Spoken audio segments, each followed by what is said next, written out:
চার তাকবীরে নামাজ হয়, কথা বলেন ঠিক না? তো চার তাকবীরে যে নামাজ হয়, এভাবে কি রাসূল পাকের নামাজ হয়েছিল? জানাজার নামাজ হয়েছিল না। এটা কোনো কোরআন হাদিস দিয়ে কেউ প্রমাণ করতে পারবে না যে সাধারণ মানুষের মতো রাসূল পাক সাল্লাল্লাহু আলাইহি ওয়াসাল্লামের জানাজা হয়েছে। তো জানাজাটা কেমন হয়েছে? রাসূল করিম সাল্লাল্লাহু আলাইহি ওয়াসাল্লামের নূরানি সুরত দেখে দেখে প্রত্যেক সাহাবী দুরূদ পড়তে পড়তে সামনের দিকে গেছে। সুবহানাল্লাহ। তাহলে রাসূল করিম সাল্লাল্লাহু আলাইহি ওয়াসাল্লাম উনি তো অতুলনীয়, উনি অতুলনীয়। ওনার কোনো মেসাল, ওনার কোনো উপমা এই পৃথিবীতে হতে পারে না। আল্লাহ পাক সৃষ্টি করে হবে কোত্থেকে? তাই রাসূল করিম সাল্লাল্লাহু আলাইহি ওয়াসাল্লাম হায়াতুন নবী, এই হায়াতুন নবী জেনেই সুন্নিরা ঈদে মিলাদুন নবী পালন করে। এখন ঈদুল ফিতর বলতে তারা ঈদুল আজহাকে দুটাকে দেখে, ঈদে মিলাদুন নবীকে দেখেন না। এখানে নামাজের একটা বিষয় তারা বলতে চান, এখানে তো কোনো নামাজ নাই, তাহলে এই ঈদ হবে কি হবে, উৎসব? যারা জেনারেল লাইনে পড়াশোনা করছে, কলেজ ইউনিভার্সিটিতে যারা পড়াশোনা করছে, তারা ঈদ জানে দুইটা, যেটা জেনে আসছে, শুনে আসছে। কি কি? ঈদুল ফিতর, ঈদুল আজহা।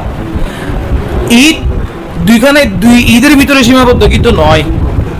হাদিসে পাক যদি আপনি একটু খুলে দেখেন তাহলে দেখবেন জুমার দিনকে আল্লাহ রাসূল ঈদের দিন বলেছে।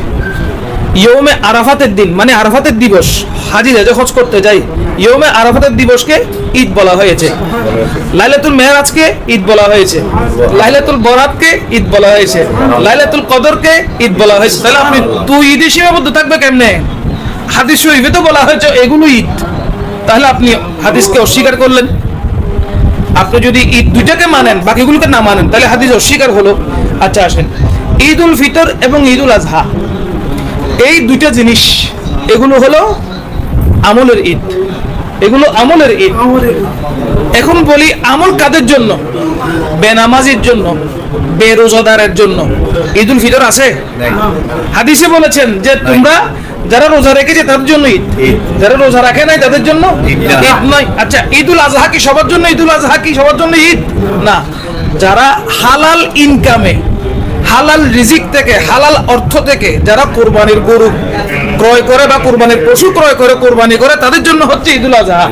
যারা হারাম টাকা ইনকাম করছে, যারা সুদের টাকা, ঘুষের টাকা লাগাইছে, তাদের জন্য তো ঈদ না।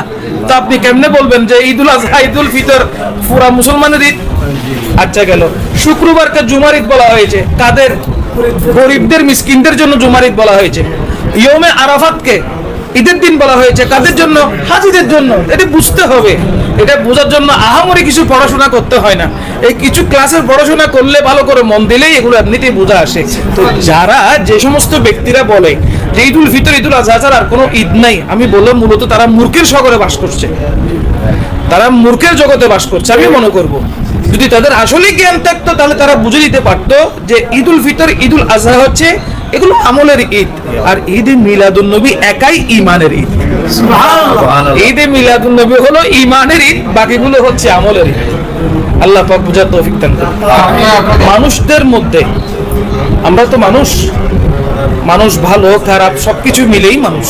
হ্যাঁ, অনৈক্য বলতে যখন আপনি একটা মত পোষণ করবেন, আমি যখন একটা মত পোষণ করব, আমি যখন আমার মত আপনার উপর চাপাই দিতে চাইবো, তখন আপনি বলবেন ভাই এর থেকে দূরে থাকা ভালো, এর থেকে দূরে থাকা ভালো। কারণ কি? আপনিও জ্ঞানী ব্যক্তি, আপনি হয়তো জিনিসটা রিসিভ করতে পারছেন না, অথবা আমি আমার কনসেপ্টটা আপনাকে বুঝাইতে পারছি না। এই জন্য দুইটা মতের সৃষ্টি হয়েছে। সুন্নিদের মধ্যে কয়েকটা মতের সৃষ্টি হয়, তার মানে এই নয় যে সুন্নিরা এক নয়।